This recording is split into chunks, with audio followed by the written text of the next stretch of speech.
Alice liked collecting things. Unfortunately, they were things that made her parents say, "Oh please, really, Alice?" For example, she had the 2 stitches from when she'd cut her chin, a dead beetle she found in the bath, and lots more. She kept everything in matchboxes, wrapped in tissue paper. Her father called them her horror boxes. When a tooth fell out, however, there was no way she'd keep it.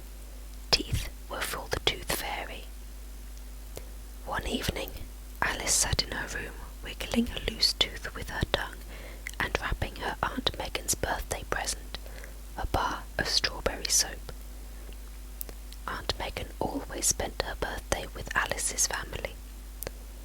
Aunt Megan was posh and loud, wore lots of makeup, and gave the most disgusting kisses.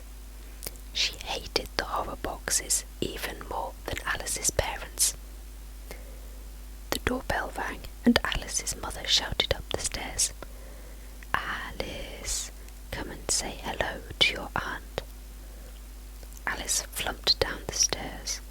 Excited grown-up babblings were already in full swing, and as she appeared, Aunt Megan gushed, "And here's dear Alice. Haven't you grown?" Alice winced and thought, "Of course, that's what children do."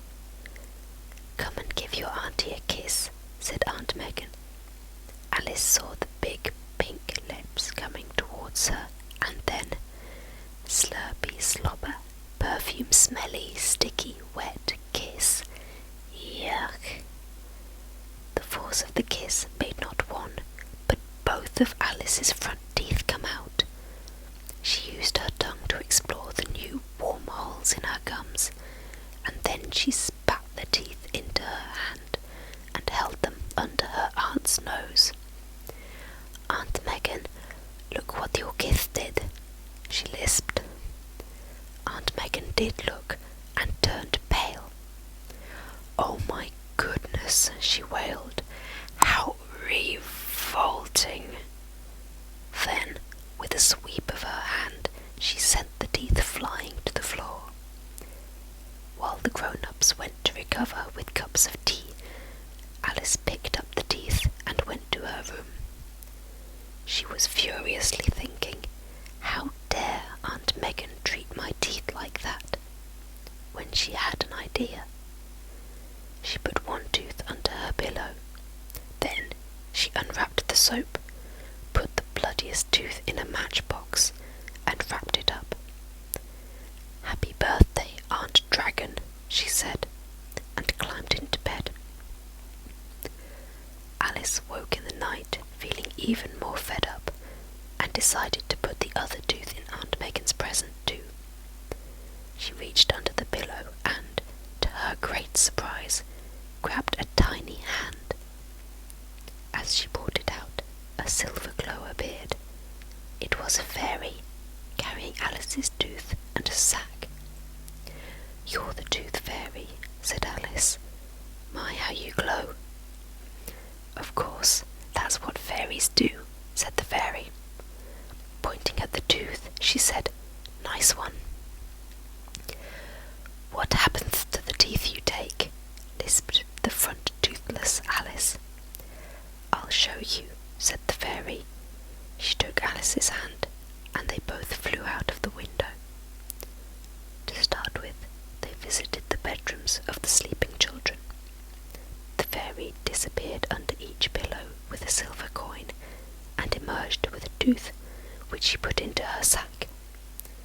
Then they flew to the North Pole to collect a baby polar bear's tooth from under a pillow of snow, and finally to a smoky hot mountain for a huge dragon's tooth which lay under a pillow of hot coals. "What do you do with the teeth?" said Alice. "Come on, I'll show you," said the fairy. They flew for ages, then the fairy started to dive. They were heading for the middle of a ring of mushrooms in a field. Nearer and nearer, faster and faster they got, until Alice was so scared she closed her eyes. "Hold on tight," called the fairy. Scrunch, whiz, crackle, fizz, whoosh. Alice opened her eyes. The moon seemed enormous, and the stars winked and twinkled brightly. The trees glowed in the moonlight, and the rivers looked like liquid silver. "Welcome to Fairyland," replied the Tooth Fairy. The air was as fresh as mountain air, but as warm as a summer's evening. As they flew, Alice felt as if she would always be this happy. They soon came to a brightly lit house and looked through a window at the frantic activity inside. "What's going on?" said Alice. "Well, I'm not the Tooth Fairy, I'm a Tooth Fairy. There are lots of us. Come on," said the fairy, and they went inside. "We wash all the teeth in here," she said, pointing to a huge bath. They went into the next room. "This is where the most important thing happens. Watch." The clean teeth were put into a pot, and the lid closed. The fairies gathered around. They pointed their fingers at the pot and sang a fairy song. Soon the air shimmered with magic. Alice had never seen anything so totally exciting. When the pot was uncovered, it was full of dazzling, shiny pearls. "We're the only fairies with this magic," said the Tooth Fairy proudly. "In this pot were the teeth of rich children and poor children, good children and naughty children, yet each one has made a perfect pearl. Out of the ordinary comes the amazing." Alice had breakfast with the Tooth Fairies, and then it was time to go. She waved goodbye, and as they flew back, tired from her busy night, she dropped off to sleep. Alice awoke in her own bed. She mistily remembered what had happened. Had she dreamed it all? "Come on, Alice," came a yell from downstairs. "Aunt Megan is waiting for her present." Alice looked at the clock, 9:30. She leapt out of bed, grabbed her aunt's present, dashed downstairs, and handed it over. As Aunt Megan was opening it, Alice suddenly remembered the tooth inside. She turned red and tried to think of an excuse to leave, but it was too late. Aunt Megan opened the matchbox. "Alice," she said, her eyes widening, "how absolutely wonderful."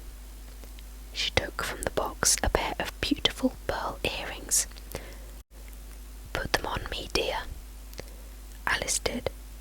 When she looked at her aunt afterwards, she thought, for the first time, that she wasn't so bad after all. "Out of the ordinary comes the amazing," she lisped.